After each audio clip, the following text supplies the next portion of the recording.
I have come here to chew bubblegum and kick ass.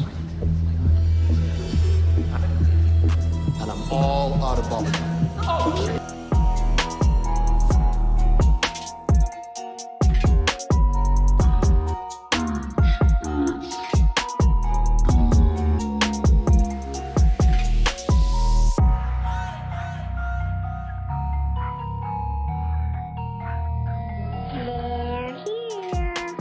Welcome, everybody, to the VHS Doom podcast and rental store. Once again, we're glad you're joining us again this week here at our fine establishment. Mikey? God, son of a bitch. You got How's it going? How you doing, buddy? I'm good, dude. Good. That's good. Yeah, so I'm super excited this week, but before we start diving into anything, I guess, first of all, welcome back to all of you. I'm going to try to make it a point going forward to ask you all to please like, subscribe, follow, and give us a rating anywhere that you're listening to us, if you have not already. Vote on our polls. It's everywhere, too. Yeah, vote on our polls if you see him. You know, is Mikey in the CIA? Is he not? Let us know what you think. I don't know. Am I a sleeper agent we don't know about? Yeah, you never right. know. Is it like, he be killing? Dude, that poll was so funny. That's a fun one. Anyway, but also I wanted to ask if you guys could please share this with your friends. If you are a cinephile and you have found this podcast and you enjoy hearing us banter back and forth about some cool movies, if you have any friends who you think might enjoy that as well, please tell them about the show. We would greatly appreciate that because we are a tiny little podcast. We're just at about 250 all-time listens. So the more people that hear about us, the more people that listen to us. I don't know. That's cool. Oh, and if you're watching on YouTube, hey, I got a staff shirt. Look at that. Look at it says staff.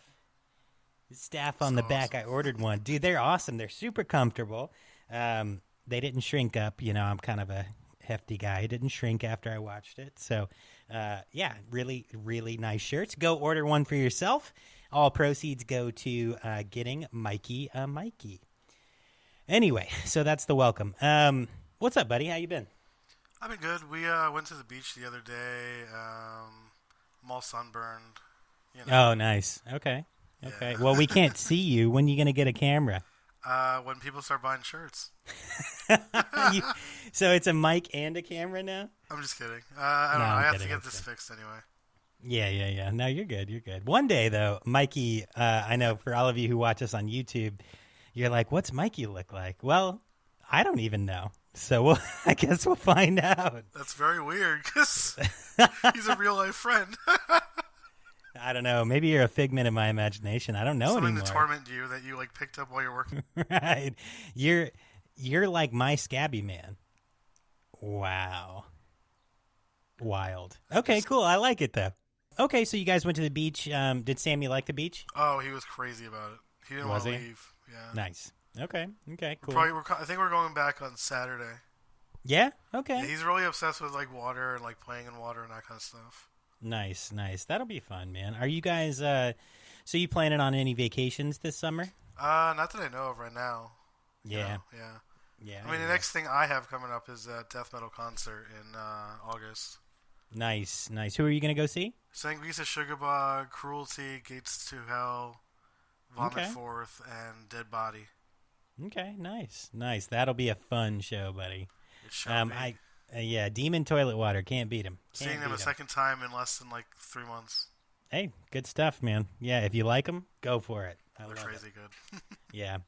Cool. Well, what'd you watch this week? I'll talk about myself later. A whole bunch of shit. I've been posting stuff on our Twitters asking people like what to watch. So most of them are what people picked, or I kind of fell asleep and then like I picked other ones to watch. Okay, nice.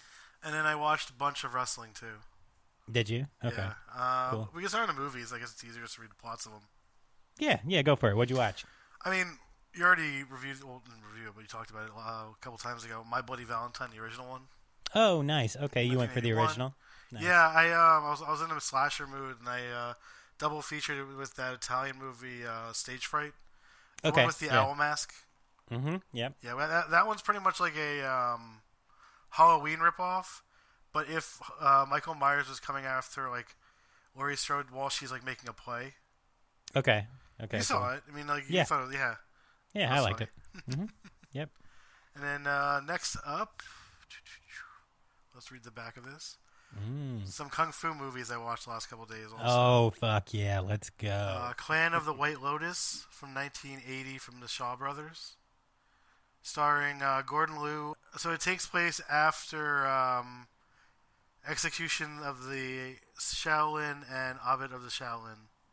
Okay. So the synopsis is, following the death of his brother, Pai Mei, the priest White Lotus seeks revenge with one idea in mind, to kill all of his brother's assassins. One night, he decides to pay them a surprise visit and murders one of the two, but survives the night with the help of a widow of the deceased. Okay. And then, next one, the 8-Diagram Pole Fighter.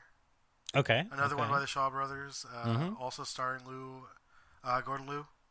Okay. Okay, so this is actually a really long. I'm trying to find I'll just say it's a really good martial arts movie. Okay, yeah, no, that's fine, man. Yeah, no worries. You Yeah, don't have to go in deep. I feel like, so I have a DVD that I have never taken the plastic off of. I don't know if you have any of those, but I have a lot of. I do. Like some of the stuff I got last time I went to the archive. I still have like on my pile of unwatched stuff, like still wrapped up. Sure, yeah. So I have a massive list of movies, right?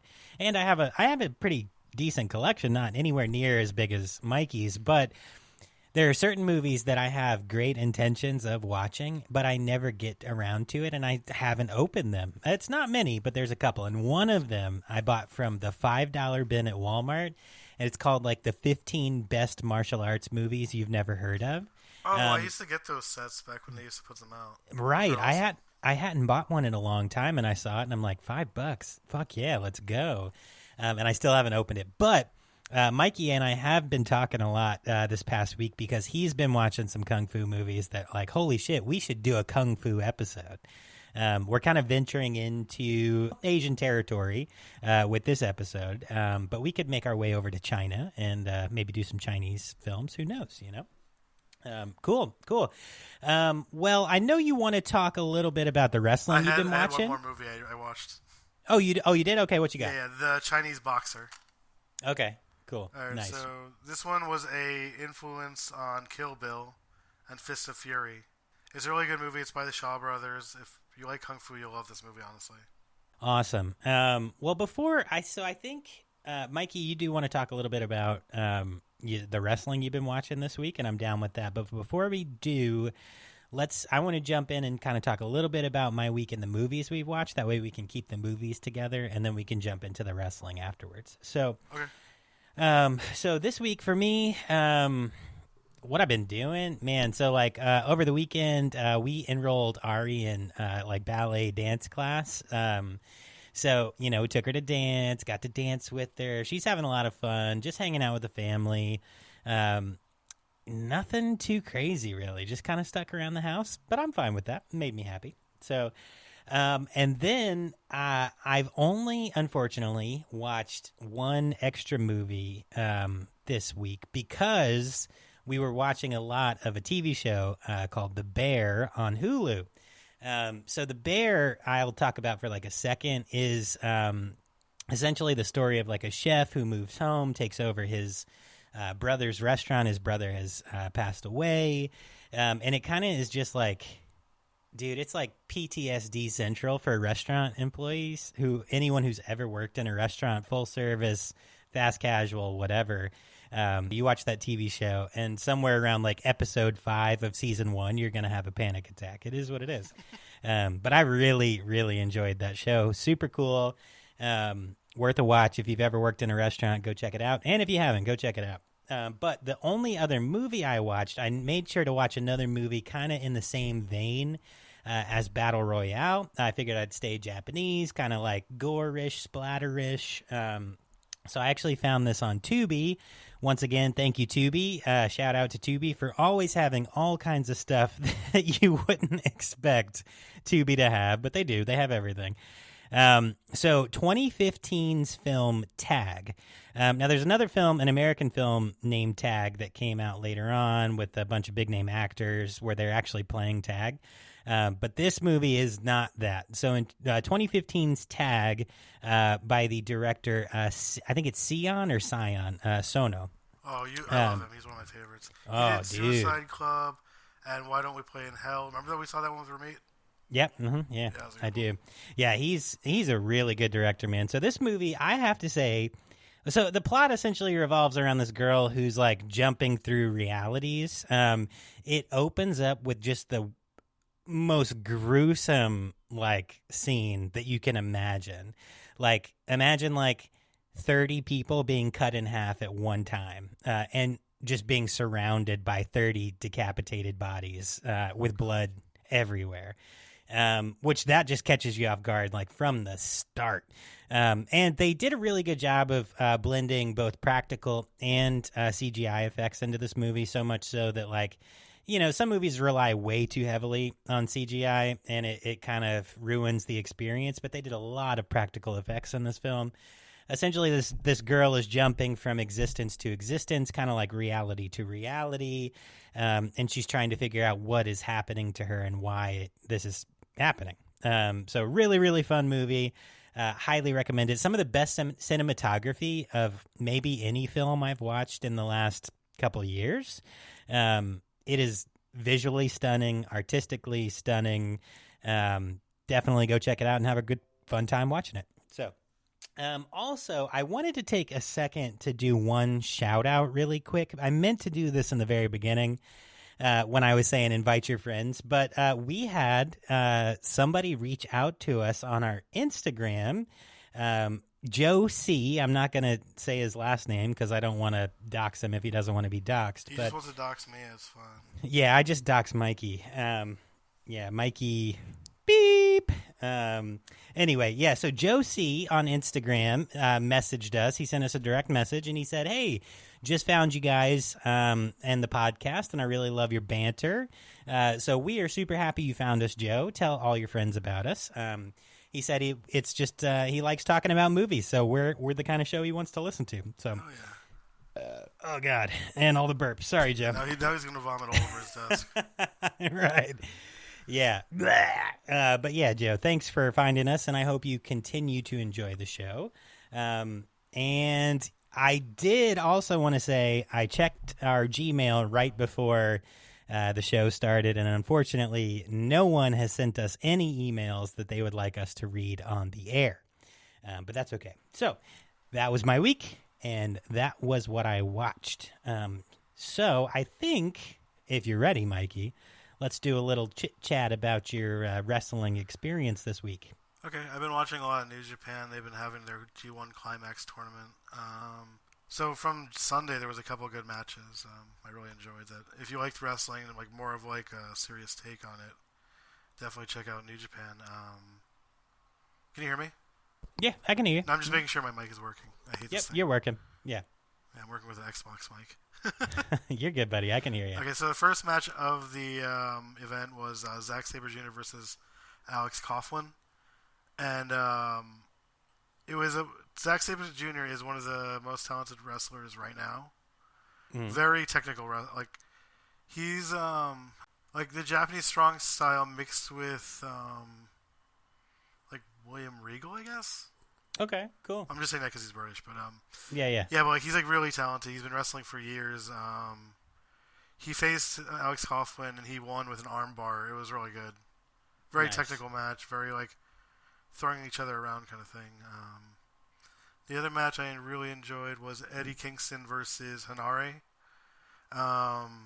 Hanare lost because he got knocked out and Eddie fell on top of him. Okay, gotcha. And it went 10 minutes long. It was good. It was a good one.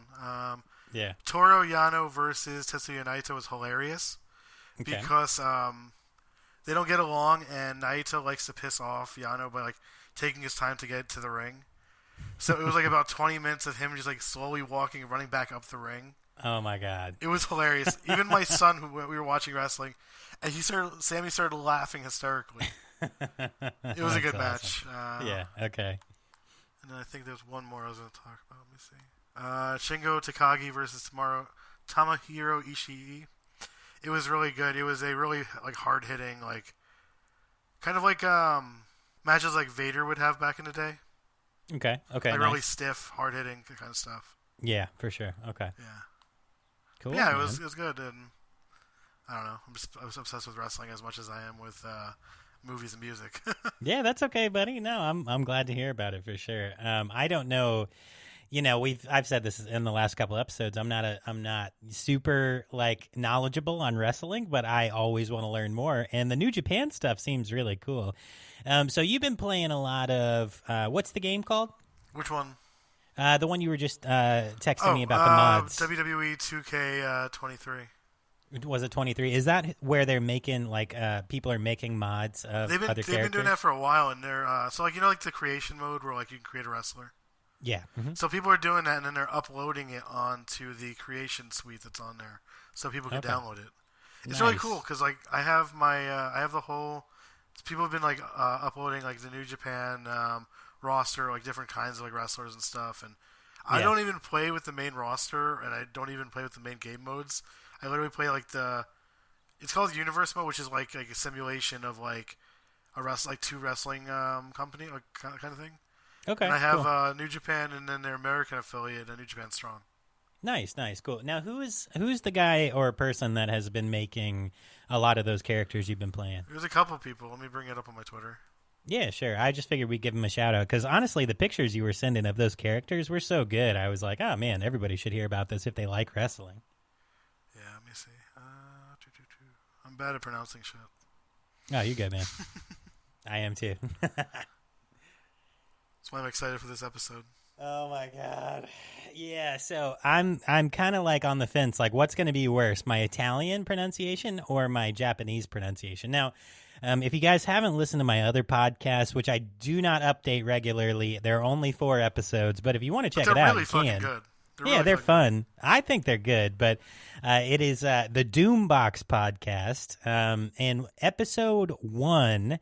I did a deep dive into the history of Super Mario, which obviously is going to dive into a lot of Japanese names and locations and, individuals. So I have a little bit of practice with some Japanese names, so I might be better at Japanese names than Italian names. We'll see. I don't know. Okay, so first one is the Lamadorian. Okay. Cool. He's pretty cool. He's been doing like most of the roster. Another one I really like is Neo Tokyo. Travis Alkiz. Those two follow us on our VHS Doom. Oh yeah, nice, cool, very cool. Yeah. And then MVP Workshop was another one I really like a lot. Nice. Last year's game, he did the whole New Japan roster. Oh, really? I think he's still doing some now for the new game, but yeah, they all like collaborate together too. It's pretty awesome. That's pretty cool. So, I mean, I've never played this game before, but if you go in and you search for characters, or how do you find these people's? So you go into the creation search thing, and then like it'll type it in like hashtags. It's stupid. It used to be like a search bar. Now it's like quote unquote hashtags, and like you'll have a list of you can like click on it. You can scroll through most downloaded, most voted up, or most recent. Okay, cool. Can you search by creator? Yeah. Okay, cool. So now you guys have their names. Go search those characters from those creators if you want. And look at us shouting out people and having fun on VHS Doom. Cool, man. Well, did you have any other wrestling notes before we move on? Not that many. I mean, there's going to be a couple more up until August, I think 13th, I think, is the end of the tournament. Okay, cool. So we'll have some obviously more. Be watching them because I love that company. Yeah, for sure. So we'll have some more updates on our next episode then. So, yeah. Cool. Awesome, man. Well, I am super stoked about this week. But before we start diving into all of our usual stuff, a couple things. First of all, Last week, we sent you guys home with 6 movies. You're welcome. One on the house. Obviously, we sent you home with Evil Dead 2 from 1987, which was our featured movie last week. But we also sent you home with 1982's Mortuary, starring a baby Bill Paxton. We sent you home with The Video Dead from 1987. We sent you home with The Audition from 1999. We sent you home with Scream Queen, My Nightmare on Elm Street, the documentary from 2019. And lastly, Mikey sent you home with an awesome kids flick, D3, The Mighty Ducks 3 from 1996. Mikey, does everything look in order as they are returning their discs? I mean, VHSs? Yeah, there's no traumas this week. What? Yeah, I don't know what happened. Like nothing? Nope. Everything's in order. Yeah. Everything's rewound. I think so. Nothing's covered in scabs. There might be one. Hold on. Let me see. But it's not our stock. That's the problem. What? Yeah, it just showed up in one of the cases with the movie. So they returned it and gave us a movie too. What is the other movie? It says Dylan's gonna die now. What the fuck kind of shit is this? Like grudgy kind of shit? Like what's going on here? It just has your face. It turned inside out. I don't know. All right, I don't know how to feel about that. That's a little threatening. Do you guys not like me? Do you want to replace me with someone else? I don't know. Do you want Hugh Janus, Deadite Hugh over here to come? He's just constantly choking on his own dick now, but he can come host the show if you want. You know, I forgot about that part of the show. And I was re-listening to it before we got on, and I heard that. I started dying. At the very end, when you're like, blah, blah, blah, blah, blah. Yeah. That was really funny. That was a great way to end that episode. That made me really happy. Well, Deadite Hugh is our new, standby character here at VHS Doom. We have Balthy. He hasn't shown up in a little while. We have Scabby Man, who kind of comes in and out, but we haven't seen him in a little while either. But now Deadite Hugh, he's one of the cast of characters. So we have fun over here, and I'm glad you guys keep coming back. Thank you for keeping everything in order. No thank you for the vague threat. If you got a fucking problem, see me outside. How about that? I just looked at the envelope, actually. It's from the Butthole Bandit. The Butthole Bandit. That guy usually shits all over, hotel rooms. What the hell's happening? Why is he here now? I thought he was in the Lemon Party. I don't know. I think you are, apparently. Dude, have you seen? There was something. Why was the Lemon Party going around again? Was it on Twitter? Oh my god, it was something. I forgot what it was. It was like a fake album cover or something. Right, but what was it about? There was some dumb shit that Elon was doing or something. I don't know. But the Lemon Party was going around again, and I was like, holy fuck. Like, how many times? Oh, because they turned Twitter into X. Right. But I don't remember how that correlated, though. Oh, and I'm definitely not gonna look it up. Okay. So, bringing it back around. Yes. We are super glad that you guys are here again this week. We're glad that you returned everything and it wasn't a complete shit show. But we should move forward because this week we have something extremely exciting to talk to you about. And that is going to be Battle Royale. Very, very excited to talk about this. I think, Mikey, this is on your top, favorites list, right? Mm-hmm. Okay. It introduced me to a lot of Japanese extreme movies back in 2009ish, I guess, when I found it. Okay. Yeah, I feel like it's a good entryway into that gore, splatter Japanese. It's one step away from Ichi the Killer. Just kidding. It's many steps away from Ichi the Killer. I don't know. I found out the same kiosk, and the guy told me that they're sort of similar too. Oh, okay. Weird, yeah. I don't know. All right. That was the kiosk in the Garden State Mall, right? Yeah. You know the one. I do. It was near Spencer's and right. JP Yeah, it was Toys outside of Spencer's. Yeah. Was that on the ground floor? I can't. No, remember. it was near the carousel. Oh yeah. Yeah, because I worked at Borders. Rest in peace at the time. Rest in peace. Yeah, for sure. No, that was a good little kiosk. He had everything, yeah. Dude. Yeah. So anyway, so this week we're getting into Japanese territory. So really excited about that. I think, Mikey and I, after watching Battle Royale, like we said earlier, have definitely thought about moving into other possible kung fu, other Japanese films. But we really hope that you guys like this episode this week. Is there anything we need to talk about before we press play and dive in? I feel like we're moving fast today. I don't know. That was weird because I thought it was going to take longer because I was naming off so many movies I watched and shit. Well, I guess we're at about half an hour, but with edits that cuts down a little bit. But I guess that's about right. I don't know. For some reason, I feel like we're missing something. Maybe it's Scabby. Maybe I'm just not feeling it without Scabby lately. I don't know. I don't know, man. He might show up later. You never know. Has he been hanging out with Jimmy again? I think so. Oh, okay, gotcha. Well, hopefully that's good because then you guys can get another episode of a Dab of Death out. To Dab Jimmy on Twitter. Yep, Dab Jimmy. He's a cool guy. We like him, and we hope that we hear a show from him again soon. Hope life's treating you well, buddy. You know what? Also, shout out Private Troy on Twitter. Troy is the man. He is awesome. He's just a cool person, and he listens to the show, and we appreciate him. Shout out to Joe C on Instagram. Shout out. Who else do you want to shout out from our Twitter gang? We have a decent Twitter gang over there on Twitter. Let me bring up the ats. Yeah, do I think Mr. Morbid? Yeah, Mr. Morbid. I forget what his at Morbido Senior. Okay, cool, nice. And the Unorthodox at Goatsy1312. Nice. Okay, cool. Which, show your butthole, cop. Still, definitely do that, please.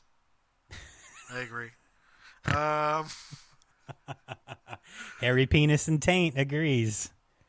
Expose yourself to police. Oh my fucking! I'm just kidding. Mikey's name this week is Hairy Penis and Taint. So make sure you're showing off Hairy Penis and Taint. And I am ASS Muncher. That stands for Alfred Stephen Slytherin Muncher. Severus Muncher. All right, that's it. Fucking shit. All right. Okay, well, let's jump into it, man. I guess you guys should probably go ahead and press play, motherfuckers. Let's press play. Play that shit.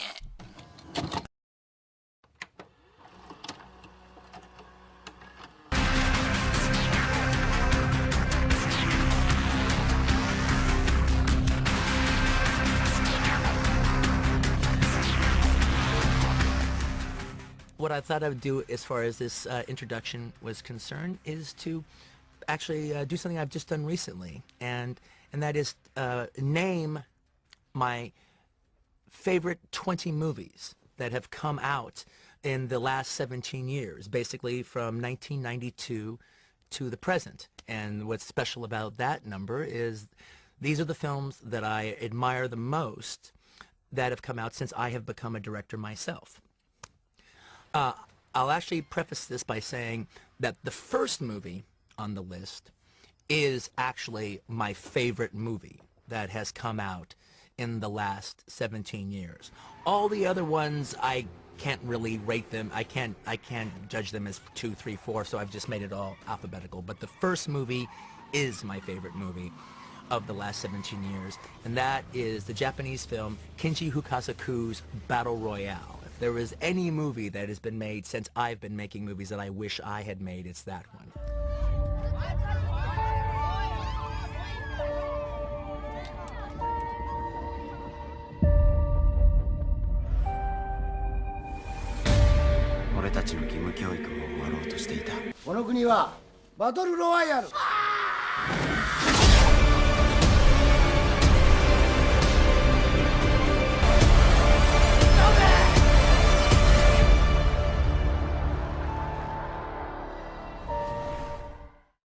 So let's jump in. I feel like we're going to have a little bit of a different, actually, you know what? Not different from the last two episodes. This week, just a disclaimer, we're not going to be jumping straight into the plot of this film, as this film has a massive history to it. It has a massive following, cult following, international following. So the information that you can find about production and notes on this film are so in-depth that if we went into the plot of the movie, this would be another 3.5 hour episode, and we're not going to do that to y'all. So what I think we're going to do, Mike, you tell me what you think here. But I think that moving forward, when we send our recommendations, send them home with movies, we should send home the movie for next week, because there's going to be, I'm sure, plenty of episodes where we can't jump into the plot. And you guys need to have watched these movies before we talk about them. What are your thoughts on that? I agree. Yeah. So maybe, I mean, shit, if we need to add on a free, sixth movie that they can take home and that can just be next week's movie, why don't we do that? All right. Do you want me to name the movie right now? Nah, we can do it later. All right. No, we'll keep them in suspense. I'll hint it right now, though. It's French. Oh, Oh, God. He doesn't like French people either. Run. Français. Oh, it's me, French. A baguette's a stinky bagel. Baguettes and stinky bagels. I don't know why they don't eat bagels. I just want to say that. That's more of my culture's thing, All right. I like to eat the snails. I don't know, man. Why do you sound like Swedish? A fucking shit if I know, bro. I don't know. Mikey just likes taking me to different cultures and having me embarrass myself and him. Okay, that was a joke text I sent you saying, like an hour before we started recording, that I can't wait for you to read the Japanese names. Bro, you know it's going to be bad. I feel like I just jinxed it, too. Yeah, probably did. I'm going to be I pre-apologize. So I will say we have at least one Japanese listener, or have had at least one person from Japan tune into the show. So, friend, whatever your name is, if you've listened to us, you know what? Hopefully it was somebody using a VPN. That's what I'm going to say. But if we do have a Japanese listener, I pre-apologize. But we do not have any Italian listeners whatsoever, so fuck y'all. I think a Dab at Death might. Hold on. Oh, nice. Cool. No, I think we have like a Turkish. Oh, a Turkish follower. Okay. And British. Yeah, we have quite a few British Swedish. followers. We have quite a few Canadian followers. Yeah, we have, too. But we have more than one person in Spain who listens to the show. So thank y'all for that. That's cool. Welcome. Yeah. Anyway. All right, let's get it. So for this week, like I said, we're not going to jump into the plot. What we're going to do is kind of dive around into other areas of production. But before we do any of that, I think that it's very important that we dive into the source of Battle Royale, which begins with Koshin Takami. That's what I'm going to say his name is. That was perfect, actually. Wonderful. So, Koshin Takami, a little history of him. He is the author of the original book, Battle Royale. He's a Japanese author and journalist. He's best known for Battle Royale from 1999, which was later adapted into 2 different live-action films, which were both directed by Kenji Fukasaku, and 3 manga series. Fukasaku? Did I say that right? Yeah, but he only directed one scene in the second one. His son directed the second one. Well, his son wrote the first screenplay as well. So they worked together. Yeah, because he passed away while they were making Battle Royale, too. Makes sense. That makes sense, yeah. So, anywho, Takami was born on the 10th of January, 1969, near Osaka, and he grew up in the Kagawa Prefecture of Shikoku. I hope I said that right. You said Kagawa, right? Yeah, at least Kagawa. Yeah. He graduated from Osaka University with a degree in literature, and then he ended up working from 1991 to 1996 for a news company, reporting on various fields, including politics, police reports, and economics. He ended up writing Battle Royale after he left the news company. We'll get in deep on some of these notes, but it was rejected in the final round of the 1997 literary competition Japan Grand Prix horror novel due to its controversial content depicting junior high school children being forced to kill one another. Yeah. Oh, go ahead, yeah. No, I was going to say they were afraid of that kind of thing happening. They were, because it had actually already happened. So yeah, we're gonna touch on it later. No, you're good. We can jump into that actually now. So there was a backdrop at that time around the awards, which made them hesitant to choose his book as the winner. Mm-hmm. They were called the Kobe child murders, which had been committed the previous year, so in 1996. Yeah, I think a kid got decapitated. Well, so it was 2 children in Kobe, Japan. Akaya Yamashita, age 10, and Jun Hasi, aged 11, were murdered by a 14-year-old boy reportedly named Shinichiro Azuma. So he killed 2 of his classmates, and that was the year before Battle Royale was put out as the book. So there was some controversy there about choosing that book as a winner. When it was going to be released here, they were afraid because of Columbine just happened. Right, so exactly. So it was banned here for a long time. Right, yeah. So definitely some controversial issues. I had a bootleg of it in like 2009. Oh, did you? Yeah, Nice. from that guy at Garcia Plaza. Gotcha. Okay. Well, yeah, so just quick notes on the novel Battle Royale. We're not going to get really in-depth in the manga, but so it's a dystopian horror novel. It was completed in 1996, but it wasn't actually fully published until 1999.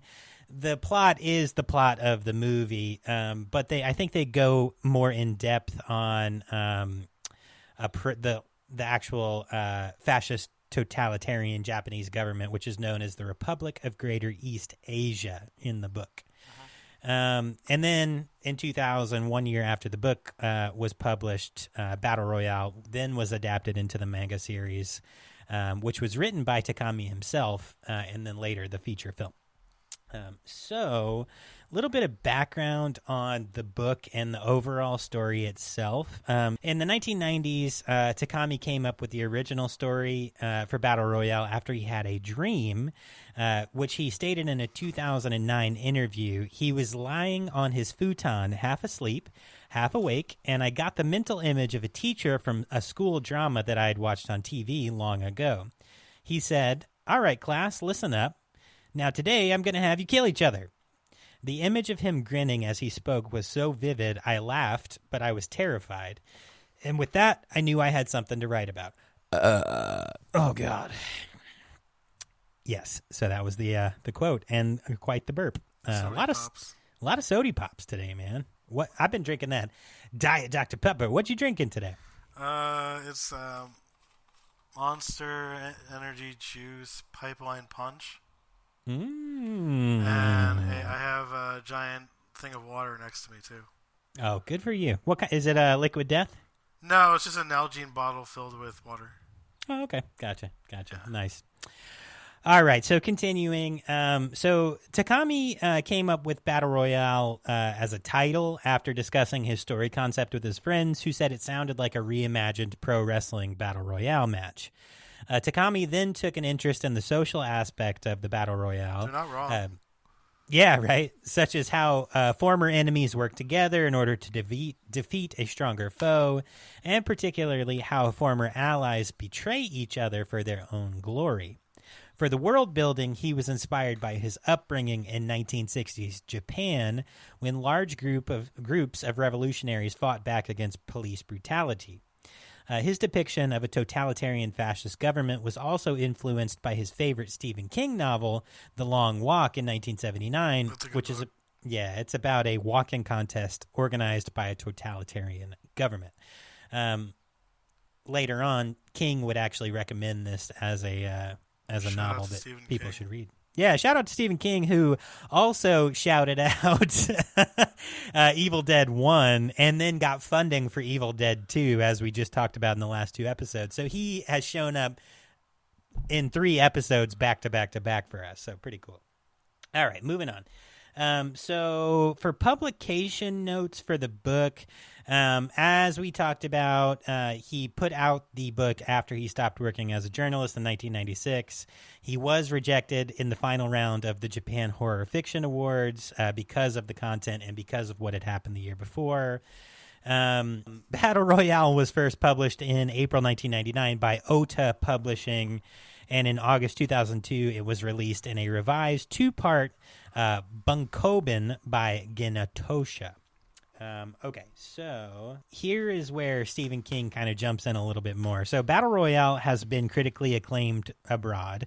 In Entertainment Weekly, writer Stephen King included it as one of 7 books in his 2005 summer reading list, so he's given it a bump. After it was recommended to him by novelist Kelly Braffett, who was the writer of Josie and Jack. King described Battle Royale as an insanely entertaining pulp riff that combines Survivor with WWE, or maybe Royale is just insane, he noted. Royale cheese. Right. He also notes that it has some similarities to his own novel, The Long Walk, as we just said. Speaking of which, but I just said Royale with cheese. Tarantino said this is one of his favorite movies of all time. We're gonna get there. He does. I ruined the podcast slowly. Mikey likes to jump ahead and jack off on everything. Wait, what? That's creepy. Sorry, buddy. He concludes the brief Someone review. muted my mic when you said that. What the hell? I didn't do it. Was it Scabby Man? Or was it the CIA agent that's just hanging out in your phone, obviously, tapping into all your shit? Speaking of which, I just had to change my PayPal password. Oh, my God, dude. Someone's got you. Oh, no. Hey, if you're listening to this and you're the person who's, like, hacking Mikey's shit, stop it. He doesn't have anything. Leave him alone. I literally don't have anything. All I have are movies, literally. Movies and this podcast. So calm down, everybody. All right. Okay, and then, yes, that's that. So moving on into the legacy of the book, just a couple notes here. Since its release, the novel and its film adaptation have had influence on so many later works, which include filmmakers such as Quentin Tarantino, most notably his Kill Bill films. The character Gogo Yabari, who is played by am I saying that right? Let's see. Chikaki Kuriyama? Chiaki. I think it's Chiaki Kuriyama, is similar to the character that she played in the Battle Royale film. So the same actor between his film and Battle Royale. Takako Chigusa. Let's see here. So someone from the New York Post compared it to The Condemned, which that critic called it a bad ripoff of Battle Royale as well as The Most Dangerous Game. Critics have also noticed the influence of Battle Royale on later works such as 2008's Kill Theory, the 2009 film The Tournament, and 2016's film The Belko Experiment. I love that movie. Yeah, and obviously they've also noted similarities within James the novel. Gunn wrote that one. Oh, the Belko Experiment? Yeah. Oh, I didn't know that. And the director of Wolf Creek directed it, Greg McLean. Oh, how about that? Yeah. Okay. Extremely nice. violent. It's really good. Huh, I have to check that Have you out. seen it? No, I haven't. Oh, it was really good. I'll have to add that to the list. Have you watched, what is it, Bright? Is that Bright? Is that the Netflix show? Or movie? No. It's that, like, Superman horror movie. Didn't James Gunn do that? I'm not sure. I saw Super. No, Bright was the one with Will Smith. That's not what I'm thinking of. Brightburn. That was it. Brightburn. No, I haven't seen that one. I know what you're talking about. I haven't seen it, though. I really want to check it out. So that was actually directed by David Yarovesky. But the screenplay was by Brian Gunn and Mark Gunn.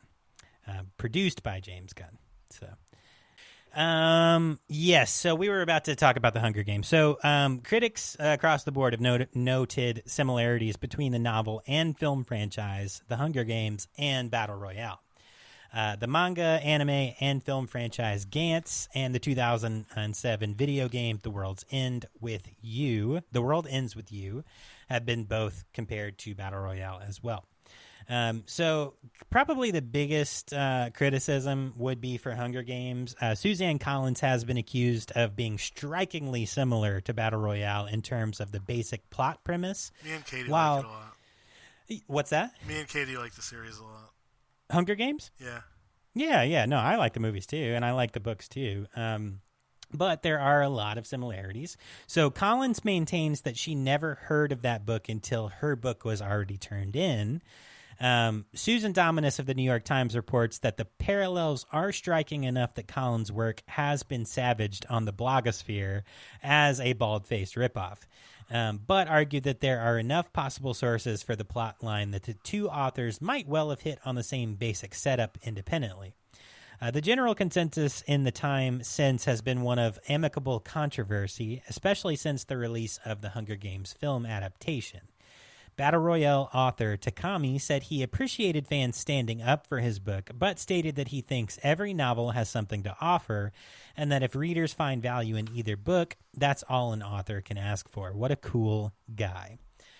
So those are kind of like the notes on the book that I have. But I thought it was important that we talk about the book and its development into the movie that we're going to be talking about today. Any notes from you, Mikey, before we move into the movie itself? We talked about how there have been a lot of like video games like Call of Duty that like did that, right? Yeah. Well, no, I mean, yeah, kind of. There are definitely a lot that have, but we didn't call out specific games, really. Yeah, Call of Duty Warzone, I think, is the biggest one right now, probably. Okay. Or maybe Fortnite, I don't know. I don't play those kind of games, but I know those two are very popular. Mm-hmm. Yeah, Fortnite was super popular. But yeah, no, there are definitely a lot of films and video games and books and all sorts of sources that have taken inspiration. All right, well, let's get it. We're going to go ahead and read the back of the box here, and then we're going to move into production notes and all sorts of information about Battle Royale itself. So, as we know, Battle Royale is a 2000 Japanese action thriller film, which was directed by Kenji Fukasaku, with a screenplay written by Kenta Fukasaku, based on the controversial Kenji 1999. is such a great director. He made so many good movies. Yeah, for sure. He really has. I was reading through his list of films, and it's probably too long to talk too much about, but I'm sure another one of his films will make it onto our show eventually. So Kenji's son, wrote the screenplay for this film, which was based on the book that we just talked about. The movie stars Tatsuya Fujiwara, Aki Maeda, Taro Yama, fucking shit, and a bunch of other people. Oh, and Takeshi Kitano, otherwise known as Beat Takeshi in Japan, which was probably the biggest name actor that they had. The film follows a group of junior high students forced to fight to the death by a Japanese totalitarian government. The film drew controversy and was banned or excluded from distribution in several countries. Toei Company refused to sell the film to any United States distributor for over a decade due to concerns about potential controversy, and lawsuits, until... And even in 2007, I think they were saying that they're afraid to release it because of the Virginia Tech massacre. Yeah, makes sense. But... Thank goodness for Anchor Bay Entertainment, who eventually acquired the film in 2010. I got the 2-disc complete edition from them. Yeah, they put out a direct-to-video release. Very cool. But before that, you could only get it from bootleggers, which I did. Right, yeah. Yeah, you know what? You got to find your bootleggers here and there. Dude, that guy, he had the best quality ones, too. Because he also gave me, I Saw the Devil, which is a Korean revenge movie, and Old Boy. Nice. Okay. Another Korean revenge movie. Yeah, for sure. Which I want to cover. They ended up making an American version of that, right? Which is fucking awful. I haven't watched it. Spike Lee directed it, which you'd think would be good, but no. Interesting. Josh Brolin played the star. Right, yeah, Josh Brolin. Thanos was the star of Old Boy. Right. Oh, Thanos. Snappity snap, motherfucker. All right, let's continue. You need to print the shirt now with Thanos saying snappity snap, motherfucker. Yeah. Marvel might sue me, but I should do it. Yeah, but fuck it. Yeah. Oh, well, whatever. Who cares? They can take everything I have. I have nothing. All right. So the film. Wait, we own a VHS rental store now. They could take that from me. I got to be careful. All right. The film was first screened in Tokyo on more than 200 screens on December 16th, 2000, with an R15 plus rating, which is rarely used in Japan. I had never seen that rating, actually, until I loaded up and watched this film for the first time. And I was like, oh, R15, what's that? It was the highest grossing Japanese language film for 6 weeks after its initial release, and it was later released in 22 countries worldwide, grossing over $30 million in 10 countries. The film earned critical acclaim and, especially with its DVD releases, drew a large global cult following. It is often regarded as one of Fukasaku's best films and one of the best films of the 2000s. In 2009, filmmaker Quentin Tarantino praised Battle Royale as his favorite film of the past 2 decades. Wow, that is a massive accolade right there. Because he is a cinephile, so he's seen a lot of films.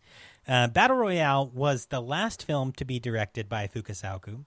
He also started working on the sequel titled Battle Royale 2 Requiem, but died of prostate cancer on January 12, 2003, after shooting only one scene with Kitano. His son, Kenta, who wrote the screenplay for both films, completed the film in 2003. The film is notable for featuring many young, unknown actors who became stars later on. The film spawned the Battle Royale genre, including Battle Royale games, anime, comic books, films, manga, and television shows. Cool. What notes do you have, sir? This movie's amazing. This movie's amazing. Hairy penis and taint. This movie scored 5 rotten penises on RottenPenis.com. Oh, yeah, I did say that, Austin. I forgot. All right, so a couple notes on production. So the movie was produced by Masao Sato, Masumi Okada, who had actually been a producer, director, and stand-up comedian in Japan. Tetsu Kamaya, and it stars a bunch of people we'll talk about later. The cinematography was by Katsumi. Oh gosh, this is a tough one. Yanagishima. The music was by Masashimi Amano, and the production company was Battle Royale Production Committee, and it was distributed by Toei Company. Okay, so moving on to some production notes. So casting, apparently roughly 6,000 actors auditioned for the film, which is wild. Can you imagine sitting through 6,000 auditions? I'd hate that.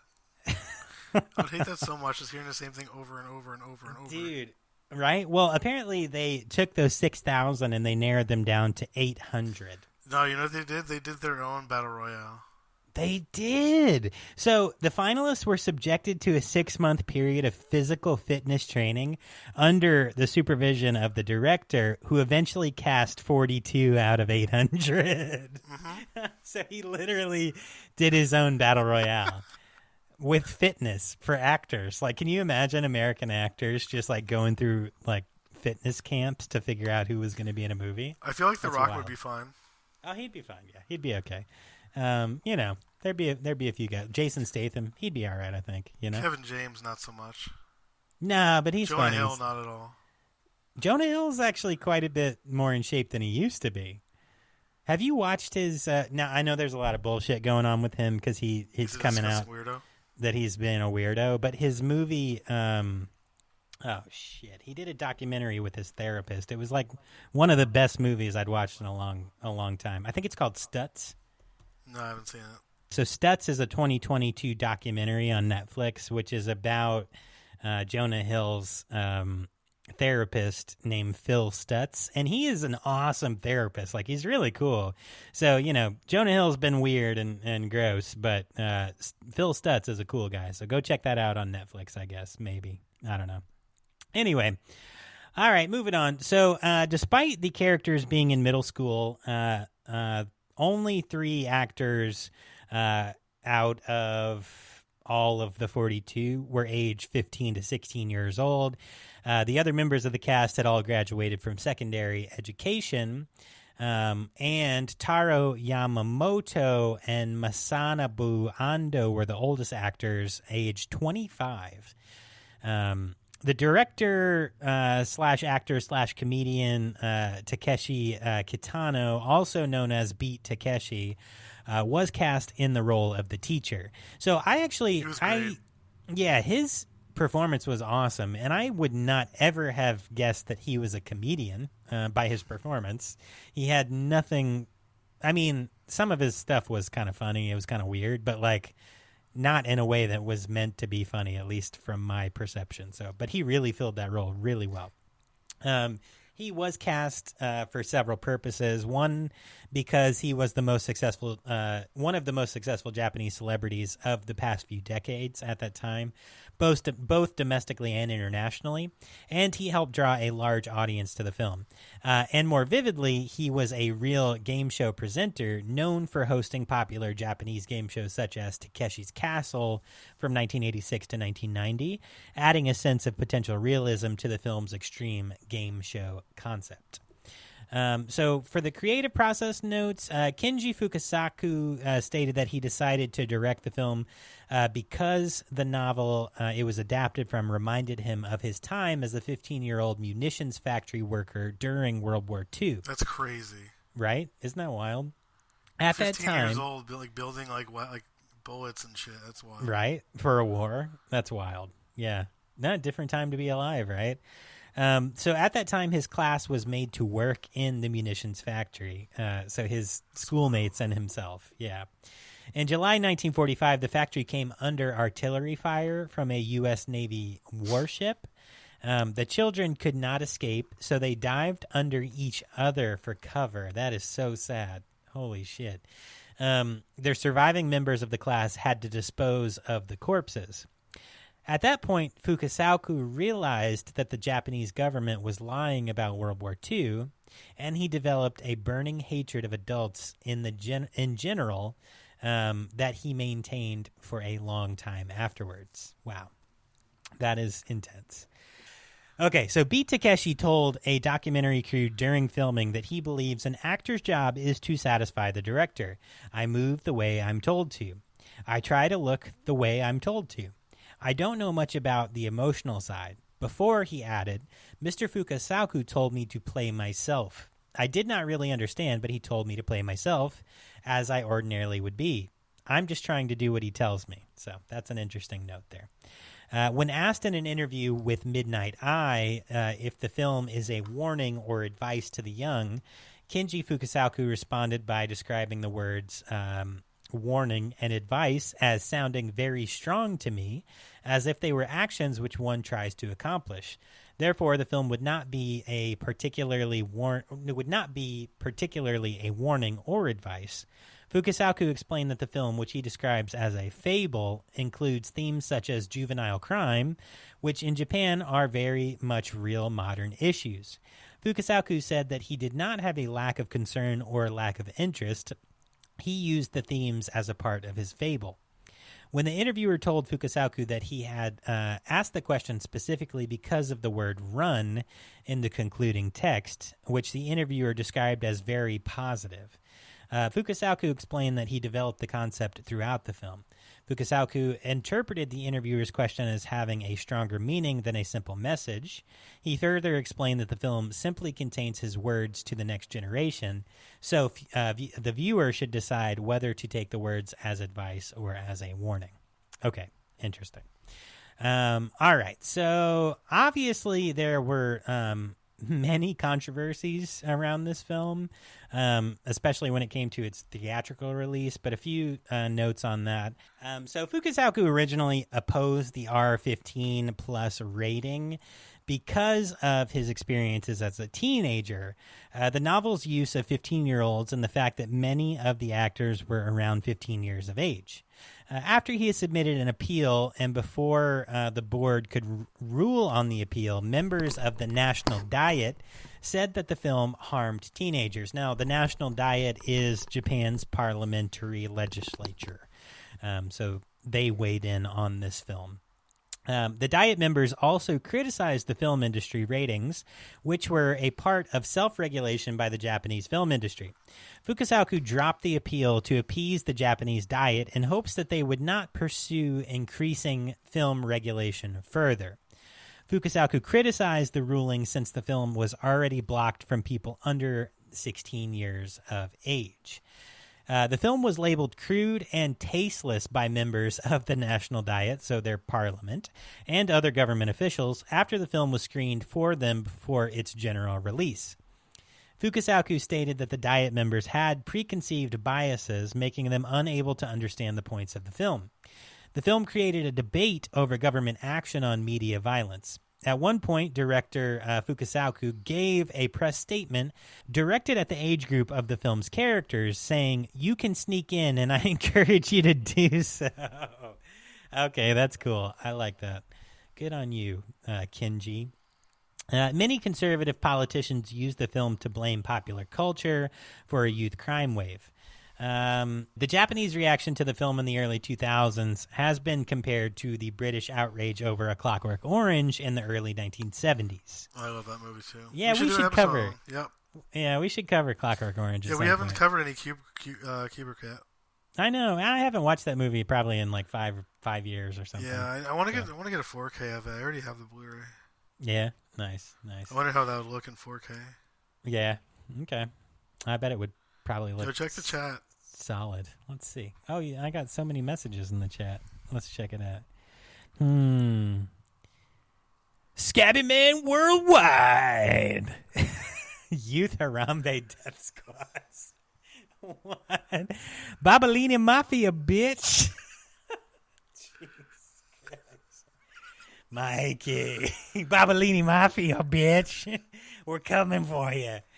Oh, my God. What a fun time. Always. This show is Dylan's Mind Melters. It is. You specifically are my mind melter. I am your host, Dylan, and fuck, where's my mind? Mind you, these are all things Mikey is typing. So I'm You guys changing. can do this too if you go on our email. Yeah, if you go on our email, I will read anything that you guys type. So that's the chat for you. You know what? What we should do. It was also is, the movie that for next week too. I said. Yeah, I know. I'm not going to say it yet. No, I know. But my job. yeah. But I think what we should do, we should have a section of the show where I just like read all of your notes at one time, and we'll call it Mikey's Notes. So throughout the show, just start typing. Just keep typing stuff, and then I'll go in and I'll read it. And that'll be like we'll do a fake relief. YouTube stream and act like I'm donating. Right. Oh, and there's another $20. All I have to say is, oh my God. I can't say that. Moving on. So, for 11 years, 11 long years, the film was never officially released in the United States or Canada, except for screenings at various film festivals. Mm-hmm. The film was screened to a test audience in the U.S. during the early 2000s, not long after the Columbine High School massacre, resulting in a negative reaction to the film's content. So according to the book Japanese Horror Cinema, quote, conscious of the Columbine syndrome, which also influenced the reception of The Matrix in 1999, much of the test audience for Battle Royale condemned the film for its mindless and gratuitous violence in terms very reminiscent of the British attitude towards Sam Peckinpah's Straw Dogs in 1971. It's so fucked up. Have you seen it?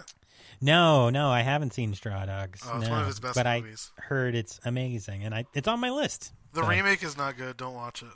Yeah. How old was Dustin Hoffman in that movie? He's fairly young. Right? He's a baby. This is 1971. Yeah. Yeah. All right. Yeah, so obviously... It's like a quintessential revenge movie. Mm-hmm. Yep. We should cover it. Yeah, I think we should. Let's put it on the list, man. I might have already. Yeah, it might be there already. Mikey has a massive list. So...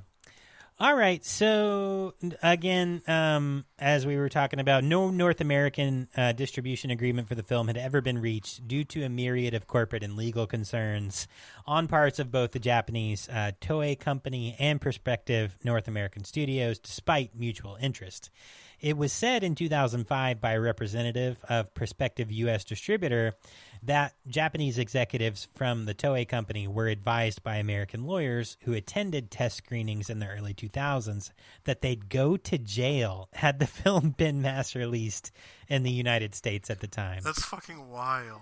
That's ridiculous. That makes me... honestly, when I heard that back then, not then, but early 2000s. Right. I started collecting and shit. I sought out the movie because of that.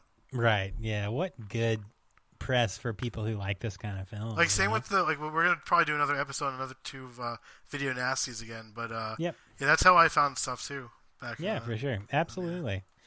Absolutely, because the more censored things are, it's honestly like, okay, so like currently in the U.S., if you're not a U.S. citizen, we're having a lot of issues with certain groups trying to ban certain books in libraries, public libraries, not just school. Because it's near their kids. Systems. But the funny thing is those people, their kids go to private schools and don't go to the public libraries and shit. Right, but then on the flip side, because we are a capitalist society, you go into Barnes and Noble and then you buy books off the banned book list. You know what I mean? Yeah. So they set up displays of banned books. So I miss working there. I worked there years and years ago. I used to love working at bookstores. Yeah. I mean, don't get me wrong. I feel like a banned book list is an awful, awful thing, but I also feel like it's free publicity for some of the authors and some of those works anyway. So read banned books and watch banned movies and buy bootlegs if you have to. That's what I'm going to say. All right. So continuing, unfortunately, in what they thought was the company's best interest, Toei attached prohibitive rules, costs, and legal criteria to any possible North American distribution deal. One of their representatives stated that the reason for withholding distribution in North America was due to the picture's contents and theme. A representative for a prospective U.S. distributor criticized Toei for expecting a wide release rather than a limited art house run, noting that in the U.S. it will never get past the MPAA ratings board. Fuck the MPAA. Fuck the MPAA. Every time they come up, we say that. And they cut movies and ruin them. They do. Oh, God. And the major... Pops. Sody Pops. We gotta love a Sody Pop. And the major theater chains will never play it unrated. If you cut it enough to get an R rating, there'd be nothing left. They act... Bro. First of all, Terrifier 1 just went back into theaters. Did you see that? I sent it to you. Dude, yes, you did. So Terrifier 1 has been out. It was put out at, 700 or 800 theaters across the U.S.? I think it was 800. Yeah, and it has brought in, 8 times its budget just on this run in the last, week. So congrats, Damien Leone and cast of Terrifier and the cast of the Terrifier franchise. The next budget of the movie is going to go up higher. Exactly, yeah. So if you went out... it's going to be, eventually it's going to be 3 hours of Art just killing people. Dude, and Damien Chung off his effects. Right, for sure. Now, that's awesome, though. And if you went out and you watched Terrifier 1 in the theater to support Damien, good on you. Unfortunately, I did not have time to do that, but I wish I could have. I haven't had a chance either. I've been wanting to. Yeah. I want to see that in the Barbie movie. Oh, yeah, watch them in a double feature. That'd be fun. Yeah. All right, so a couple notes on release. So Battle Royale was released on December 16th in 2000 in Japan.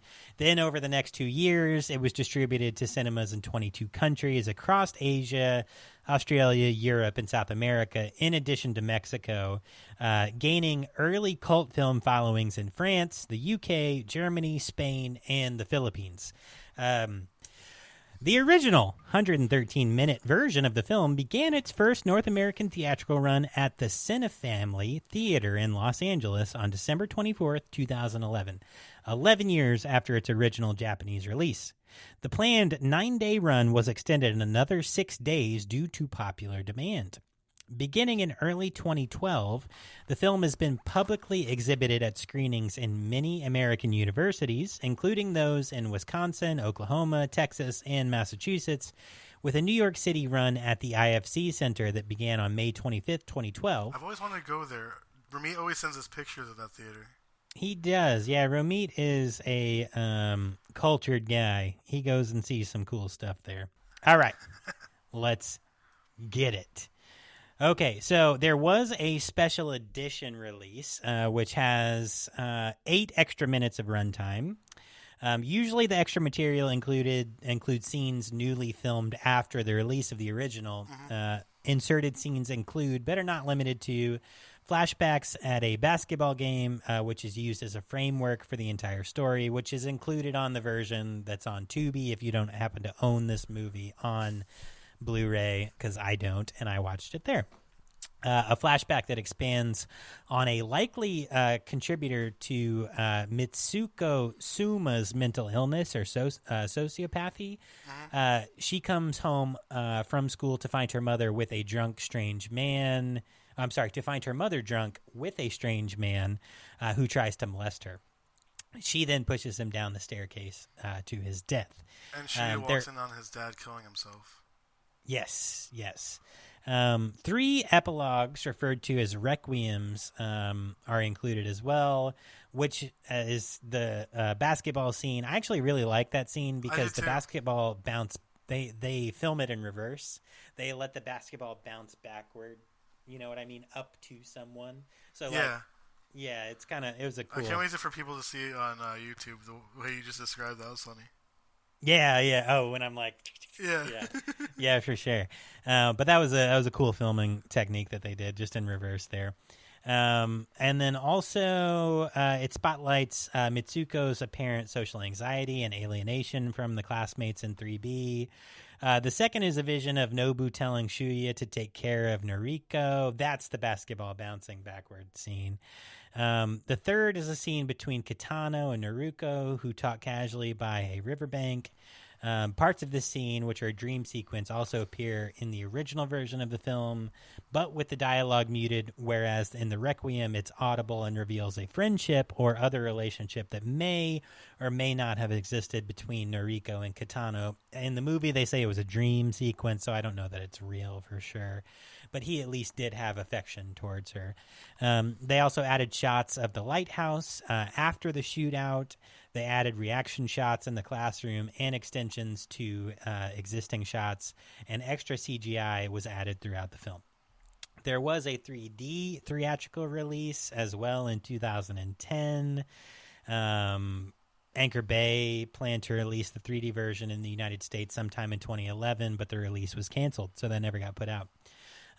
For home media notes, there was a controversy around 2004. They postponed the sequel release to later in the year because there was a slashing in Sasbo, in which the killer had read the book Battle Royale, and really sad. I mean, these were young kids. So it was the murder of a 12-year-old Japanese schoolgirl by an 11-year-old female classmate, which happened on June 1st, 2004 at an elementary school in the city of Sasbo. So, yeah, very sad. Okay, so let's see here. Box office, we kind of already talked about a little bit earlier. Overall, worldwide, the movie grossed a little over, $30 million, $30.6 million, and their budget was $4.5 million. So they really made very good earnings on this film. And then let's see here. So critical reception, obviously at the time that this movie came out, super controversial all over the world. Every time they tried releasing it, it just kept getting hit by controversy that didn't have to do with it. Exactly, yeah. But as far as reception from the public and reception from fans, horror. Do you think it's horror? I was gonna say horror classic. I think that's what I think it is. I mean, in its definition, I think it's an action thriller. Post-apocalyptic action thriller. Okay. Right?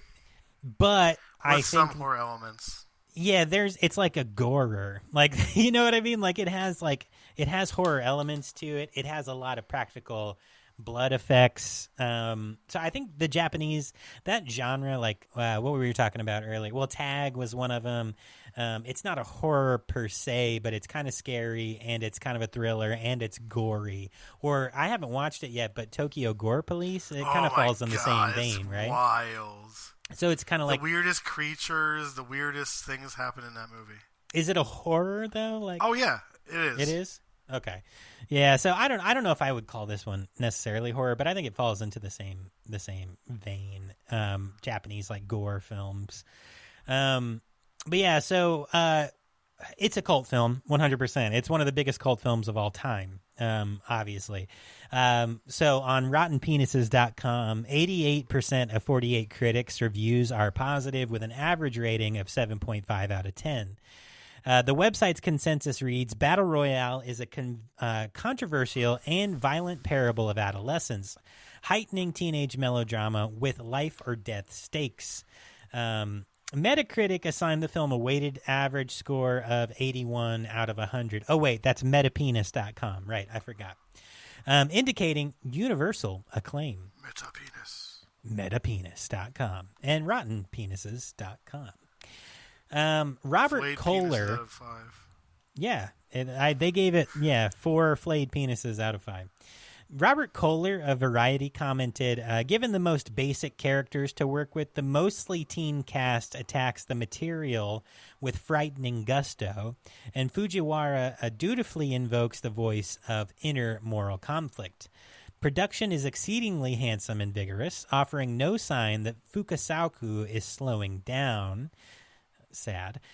He stated that returning to his roots as Japan's maestro of mayhem, Kenji Fukasaku has delivered one of his most outrageous and timely films, comparing it to the outrage over youth violence that Stanley Kubrick's A Clockwork Orange generated in early 70s Britain. What were you going to say?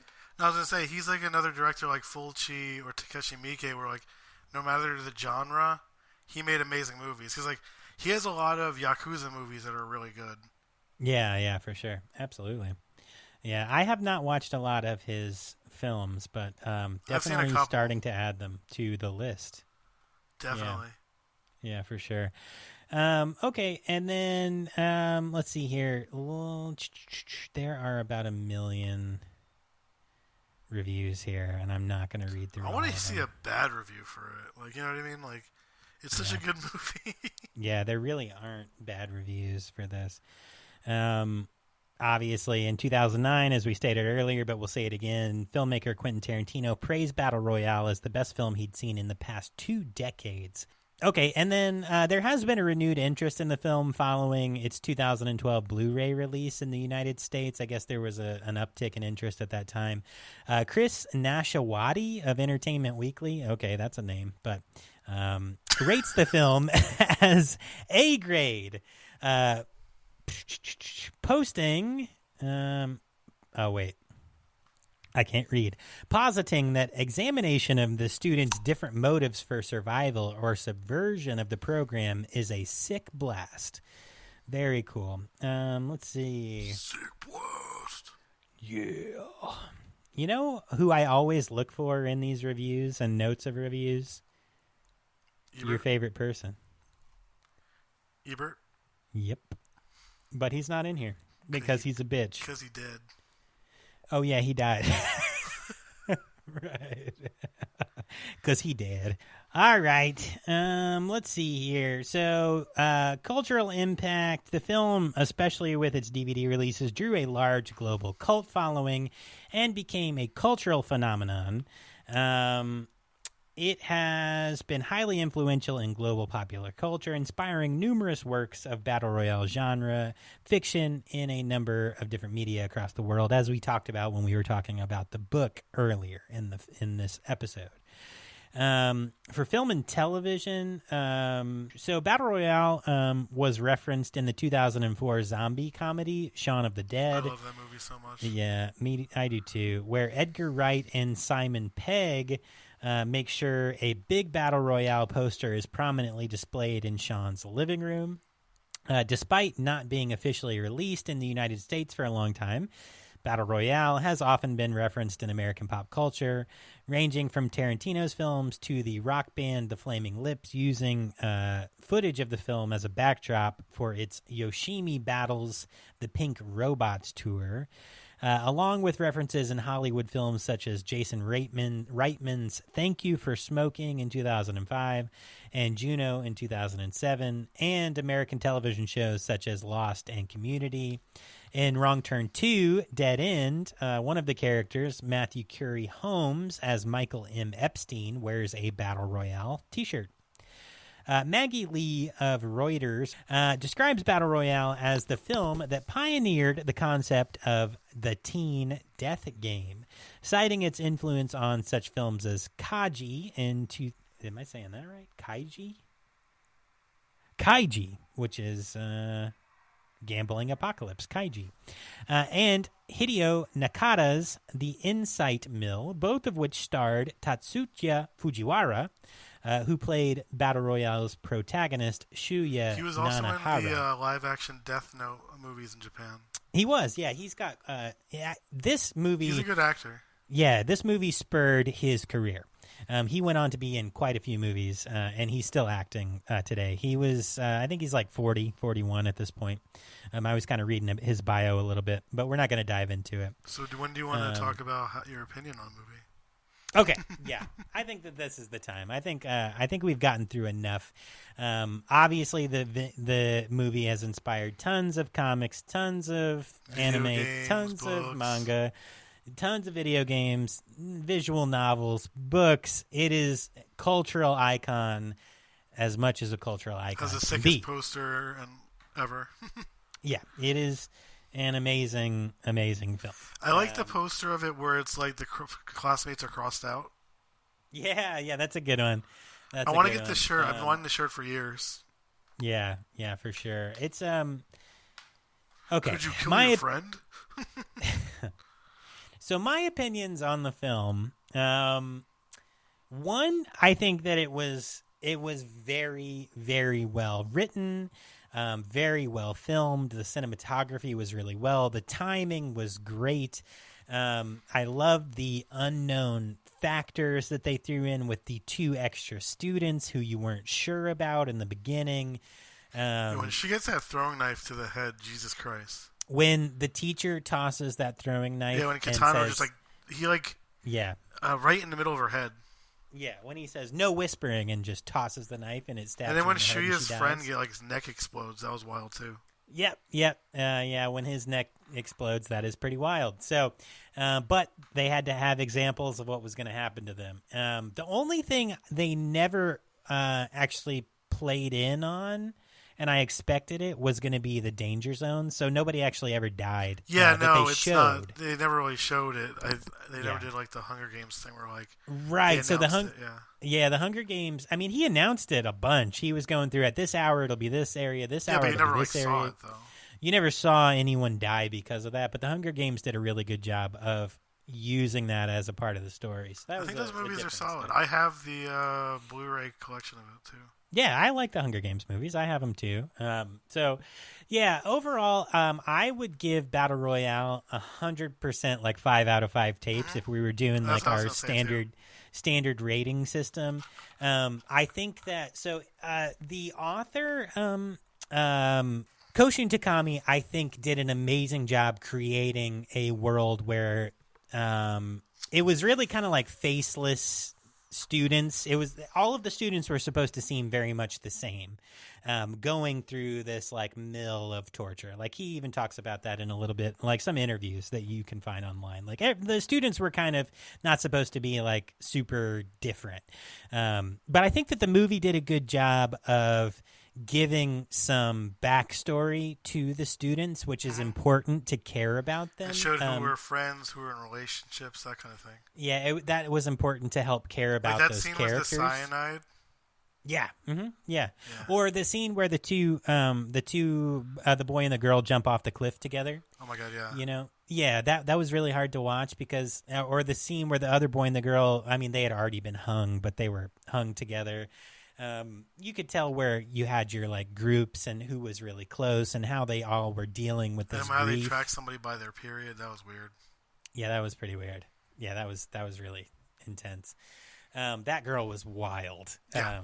She was wild. She had some issues, but she was a survivor. Honestly, I think that if the guy in like the suit with the crazy hair kind of looked like he was out of Bleach or something. I was going to say his part where like those two people yell for help and he just starts shooting them was kind of funny to me. That was sad, yeah, but it was kind of funny. I think that if he and the girl who had been like nearly assaulted as a child had paired up, no one else could have survived. I think that if they hadn't killed each other off, they were like a match made in heaven. I think if Shuya didn't meet oh my god, what's his name? The one who came back, yeah. The previous winner? Mm-hmm. Yeah. No, he would have been dead for sure. Yeah. That was their saving grace in that whole thing. But he was resilient. I don't think that he would have survived. He kind of reminded me of like a Woody Harrelson's character in Hunger Games. Hey, Mitch. Yeah. He kind of just did what he had to do. Yeah. I could see that for sure. I think the second movie is more like Hunger Games, from what I remember. Well, so I haven't seen the second movie, but I read a little bit of the plot, and it sounds like they send students to attack the like a main liberation character. Squad, yeah. Right, so he's labeled as like a terrorist. Yeah. And these students have to go kill him. So I haven't watched it. I'll put that on the list. You said it wasn't that good. Obviously, it's not. You can't go as good as the Battle Royale, the original one, but like, yeah, it wasn't that good. It kind of didn't really make sense. Yeah, it definitely they changed a lot in it. Doesn't hold up on any ratings or like popular opinion that I've seen online. Honestly, if it didn't, I mean, I'm sort of a completionist when it comes to collecting, but like, if it wasn't part of the double like the set I have for it, I wouldn't have bought it. Yeah, no, I get it. Yeah, so that's my opinion. I think that it's a very, very good narrative on. It's almost like Lord of the Flies-esque, really. It's that's a why good I'm surprised narrative. it got so much like crazy hate. Right. Because like that was already like, I mean, we both grew up past like the Columbine thing. Yep. We read Lord of the Flies in school, right? Like, yep. Mm-hmm. It doesn't make sense why it would be banned. It doesn't really make sense to me. Yeah, I think you take a little bit of like fake blood. Honestly, you take a decapitated head, put a grenade in it, and roll it into a building, and people are going to have problems with it. But there are some other tough issues, like when the guy does shoot those two girls who are calling for help. That's really hard to watch because he holds a loudspeaker to her mouth and then shoots her again, so she screams. There are some things that are really violent that, like, to us who know how the effects work, and we know that it's not real, and we know, like, here's how you do fake blood, and this is how you make a fake hand, and this is how you make a fake arm, and this is how, Yeah, so to us, it's going to be probably a different thought process than someone who doesn't know how this is all done. It's like that lady that commented on our Facebook for Brava a long time ago, this is the most disgusting thing I've ever seen, don't watch it, right? There are a lot of people out there like that. She should watch Tumbling Doll of Flesh. Get out of here. So I do with think... her eyes taped open like... like Clockwork Orange? Yeah. Oh, my God. Dude, I think... I can see where some people would really be testy about it, especially right after Columbine. I get it. But I think that the story... But they kept saying it, like, throughout every, like, school shooting, it seems like, that they tried, like, not getting the movie played here. Right, yeah. Because they did, the next one was Virginia Tech, they said. Right, yeah. Yeah, I think that the story is, there are good lessons in it, and that no matter what the leadership, what the adult, the quote-unquote adult says, that's not necessarily the right thing, and it applies to leadership in general, right? There is a sense of right, and there's a sense of wrong, and just because, you think kids are rebelling doesn't mean you put them all together and make them fight it out and see who comes out on top. And those are just the consequences of existence. Like, it's not okay to put children. I think from Fukasaku's position, putting children in a munitions factory and saying, do what I say to make the war effort work, it shows very much his opinion on just doing what the adult says to do, and it's okay to fight back when things are wrong. So, I love the movie. It's it's way up there on favorites of mine now, and I will continue, I think, to dive deeper into Japanese cinema because of this movie. I'm really, like I said, watching 2015's Tag, I don't think I've seen a more visually stunning movie in certain scenes than that, and a very thought-provoking movie in a while out of American cinema, at least for me. So I think that this is a path I'm going to kind of delve into. But that is it? I That's have my another thoughts. genre and country that we're going to get into next week. Oh, yeah. Okay, well, let's jump out. So we're going to go ahead and jump out of this deep dive, and we're going to get you guys checked out. So before we talk about that, let's make sure you get your popcorn, get your candies, get your soda. Come on, let's step up over here, Wash and your let's hands. get We your see movies. feces on them. What are you doing? All right. So, Mikey, what movies are we going home with this week? So, first of all, I'm going to list mine. Tag from 2015 by How many should I Sion do? Sono. Because I watched like 5 movies. No, you're good. We're also going to send them home, obviously, with Battle Royale, because we didn't send them home with that last week. And we already sent them home with My Bloody Valentine in another episode. So Yeah, that's yeah. out of the So question. let's stay Japanese, except for the one we're sending Well, these them are all with Chinese next movies. week. Oh, yours were all Chinese? Yeah. That's okay. That's okay. Let's stay Asian then. That's fine by me. Okay, so let's do A Flag of Iron. That one is by the Shaw Brothers, just like the other ones I watched. When a master of an Iron Flag clan is killed by a mysterious assassin known as the Wanderer, it sets off an explosion of chain events which pits brothers against each other in an action-packed adventure of fist-flying fury. Nice. Directed by Chen. He also directed Five Deadly Venoms, which is one of my favorite martial arts movies of all time. Nice, yeah. This Okay. one is from 1980.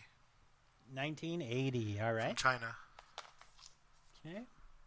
Okay, yeah. So this week's kids movie, I'm going to be sending them home with. I already picked it out last week. Oh shoot. I mean, I picked our topic for next week right now. Yeah, for sure. Oh wait, aren't we going to give them also? The one Yeah. that So we're announcing? giving them 5 this week, and then we can give them, the extra one for next week. That's fine. So so in that case, we need one more adult-ish film, not an adult film, but you know what I I mean. knew you were going to say that. Okay, so I got it. I also watched Stage Fright Okay. by director Michele Soavi. He's a longtime collaborator with Dario Argento. He was his AD on a couple of movies. He also Okay. played the killer in A Blade in the Dark. Okay. What year did that come out? This one came out in 87. Looks like. Sorry, I need glasses. Jesus Christ. Okay. Nice. Okay. Yeah, 87. Okay, gotcha. And it's a killer breaks out of a mental institution and starts killing people while they're practicing their play. So it's like in a theater group kind of thing. And the killer has So the play they're doing is about a killer guy wearing a owl mask. So the killer takes that and starts wearing it. And it has one of my most favorite scenes in any movie towards the end of it, where the killer is sitting there in a chair, feathers are everywhere, and like all of the person's friends are like all like strewn about. You've seen this one. I showed you this in one of the movie nights back in the day. Yep, I A remember. lot of people for some reason call it a giallo, but it's not. It's a slasher. Yeah, for sure. And the killer was played by George Eastman. He worked a lot with the director Joe D'Amato. All right, so that rounds us out then. So we have 1, 2, 3, 4, 5. Sorry, I didn't actually tell you what it was. So my kids' film, the one for the kids this week is going to be the classic 1971 film starring Gene Wilder, Willy Wonka, and the Chocolate Factory. Oh yeah, you did bring this up last time. How you wanted to? Yeah. You can't. You know what? You know what I heard people say this is a slasher movie. It kind of is for kids. Yeah, I He does- heard it's like people Yeah. think it's like it could be like horror adjacent. It 100% is, especially the tunnel scene. Like, it could get scary for sure. And he's got a little cleanup crew on his own. But, whatever. It's all good. Ever have Okay. some gummies and watch it. It's cool. Yeah, for sure. You'll trip the fuck out, for sure. They're going to be making another Wonka installment starring someone, the kid who's in Dune, right? I think so. Timothy Chalamet. Yeah, Chalamet. He's going to be in the next Wonka. I've so only ever seen the first one or the original. yeah, Charlie and the Chocolate Factory with Gene Wilder. No, Charlie and the Chocolate Factory with Johnny Depp is okay. There are some funny moments in there. That's but why I it's stopped being like a fan of him. I don't know. I used to be like a really big fan of him back in the day. It's definitely an odd one. There's some funny moments, but it's not my favorite. But Willy Wonka in the Chocolate Factory is so fucking good, man. So watch that with the kids. Have fun. And then the last film that we're going to send you home with is going to be next week's movie. So you need to take it home. You need to watch it. You need to be prepared so we can review next week. And for next week, we are headed over to France. Mikey, what's next week's movie? We are going to be watching from the wave of new French extremity movies, Martyrs from 2008. Nice. And that is starring Morjana Alaoui, Mailini, Jompanao. I'm going to fuck this up so bad. I feel like Japanese names I did okay, though. You did. It was better than the Italian episodes. Yeah, for sure. So, sorry, the French. I'm coming for you next. But yes. How about the director's last name? Laugier. Pascal Laugier. You're actually right. You know what the cool thing about this movie is? He was influenced by Hostel and stuff about Joan of Arc. Okay. All right. Cool. Nice. All right. Well, I'm excited to talk about that next week. So we guys, we got your movies. You go ahead and step on up. You got your candy, your popcorn, your soda pops. Let's get you checked out, bitches. Don't watch the American remake. It's terrible.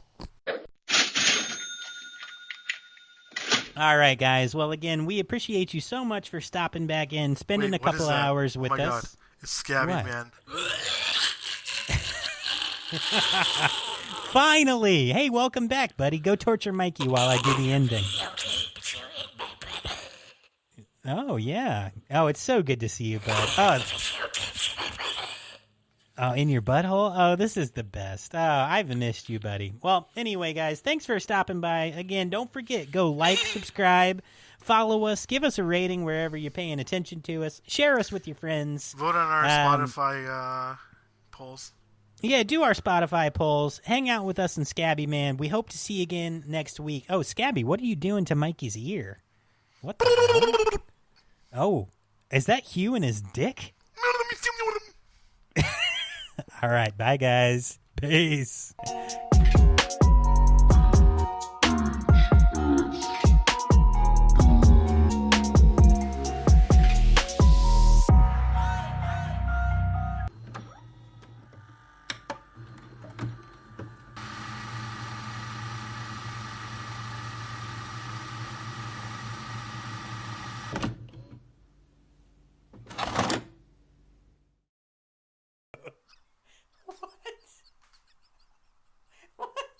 Why do you type this stuff? Okay, so the last 3 notes in succession.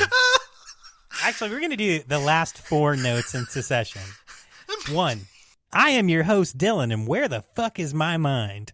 2, Spider-Man ain't got no taint. 3, Peter Parker, get your genitals off the windows, I beg of you. 4, why is Dr. Octopus spread eagle on the couch with Rey Mysterio?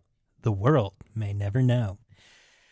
All right, let's keep talking about the fucking movie, man. Holy shit. Mikey had to mute himself. He was about to die of, like, a laugh attack. All right. Okay. They be spreading it for Jesus, he said. What the fuck? And you're going to mute yourself for that? You're stupid. Okay. Oh, right, my God. Okay. I'm done derailing the show, guys. I'm sorry. It's okay. We keep it fun here at the VHS Doom Rental Store and Podcast.